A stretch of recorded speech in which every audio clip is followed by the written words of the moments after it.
What's going on, guys? Welcome back to another episode of Lockdown Coverage. If you guys are new to the channel, my name is Daniel. On today's episode, this is going to be a Miami Dolphins all-exclusive. I will be doing an updated 53-man roster. I will not be covering the whole 53-man roster since this is a post-draft, but I will be doing basically our updated starting lineup, so to speak. So I will be doing offense and defense, a few second stringers, a few third stringers, but not getting to the whole roster. So without any further ado, let's get into it. Obviously, I will be doing the first and most important position in football relating to the quarterback position. This 2020 upcoming season, I do anticipate the Dolphins to start Ryan Fitzpatrick. Ryan is the leader of this team. Fitzmagic still has some magic left in him, in my opinion, especially from what he did last year towards the end of the year. He literally carried the Dolphins to 5 wins. Let them go 5-4 throughout the last 9 games of the season, which is miraculous for the roster that we had last year. So Ryan Fitzpatrick will start. Tua, I will not be surprised, even though you guys are going to be anticipating him, even though there is a lot of Tua fans that are going to want him to play, especially if we don't have that good of a record. I think he will sit for the majority of the season. He might play a few games towards the end of the year, like how Patrick Mahomes did when the Chiefs actually nailed or clinched a playoff spot. Mahomes did play 1 game or 2 games. I think it was against Denver. He played week 17. Not important, but he got to show his stuff. Even though he was balling out in practice, he did not play the whole year. So I think Tua will be put in that same situation. Let him heal, let him recover. 2021 is the Tua year. But Ryan Fitzpatrick could carry us. And again, if he doesn't play that well, you also have Josh Rosen, who has some promise left, former 10th overall pick. We traded a 2nd-round pick for him just last year to get him, and last year he only had 1 touchdown to 5 interceptions, did not play good, didn't have any talent around him. So that is what I think is going to happen with all of our quarterbacks, with the 3 quarterbacks. Also, would not be surprised if we do trade Josh Rosen. I don't know where we would go at backup if Tua isn't going to play next year, but we'll see what happens there. At running back, we have Jordan Howard as the starting running back this year.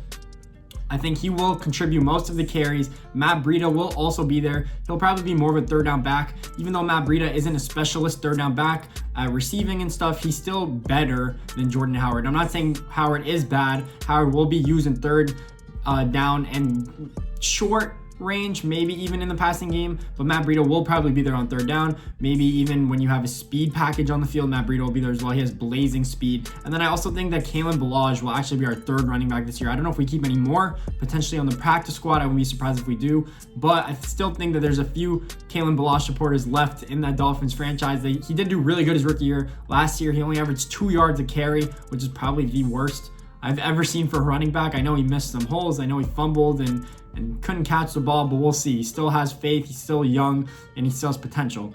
At wide receiver, I have Devonte Parker, obviously as being a wide receiver 1. Extended him last year, played really good, as well as Preston Williams being our wide receiver 2.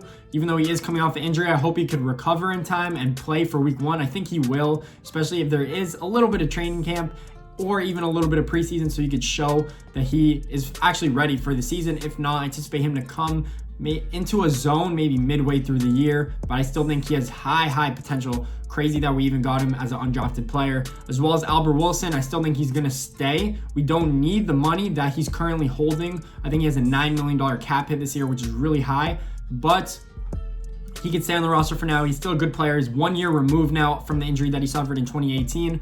So we'll see if he can play better. We also have Allen Hurns, Jakeem Grant as a punt returner, and Isaiah Ford, who was on my mentions list as breaking out this year. I think Isaiah Ford is a really good low-key receiver that we got in the 7th round. A few years back.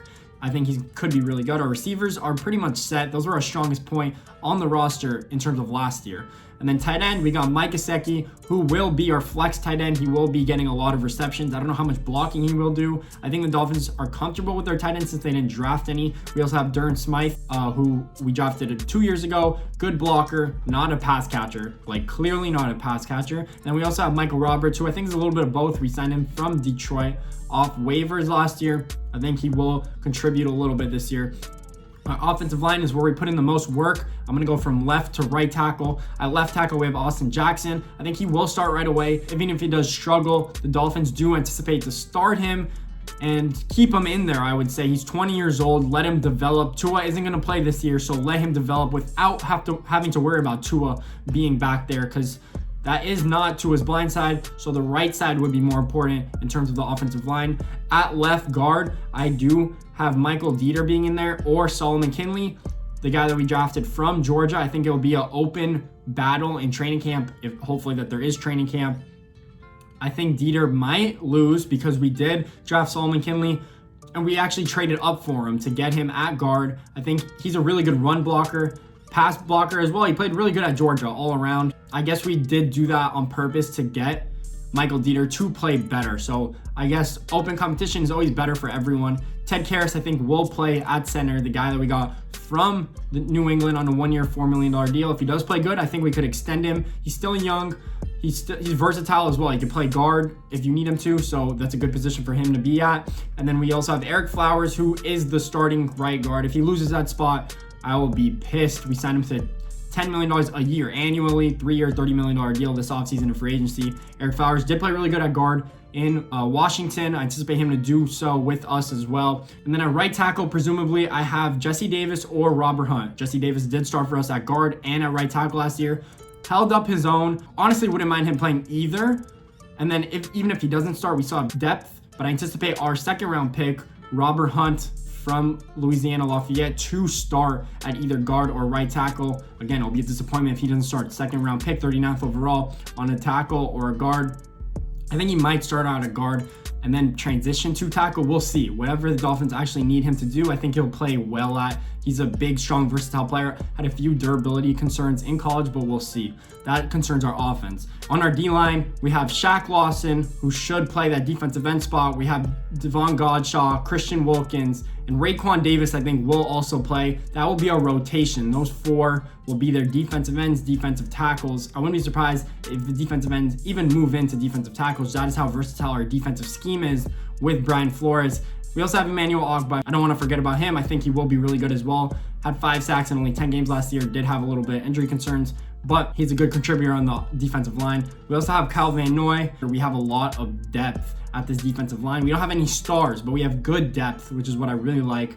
And then we also have Curtis Weaver, who I love, from Boise State. Fell to us with the 164th pick. Surprised he lasted that far in the draft, but he's still a really good player. I think the Dolphins could develop him if he gets into shape and stuff. I feel like that is where he slipped in the draft, because he didn't have the body of an edge rusher. No one knew exactly where to put him on the line, but I think the Dolphins could actually manipulate that and turn him into a really good player one day.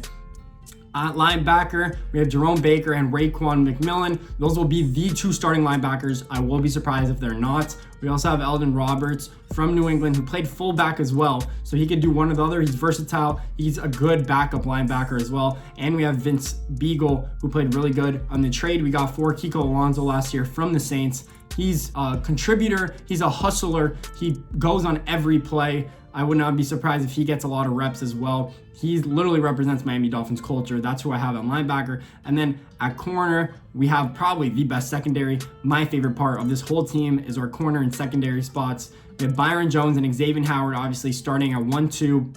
All literally pro bowlers, all pro potential type players.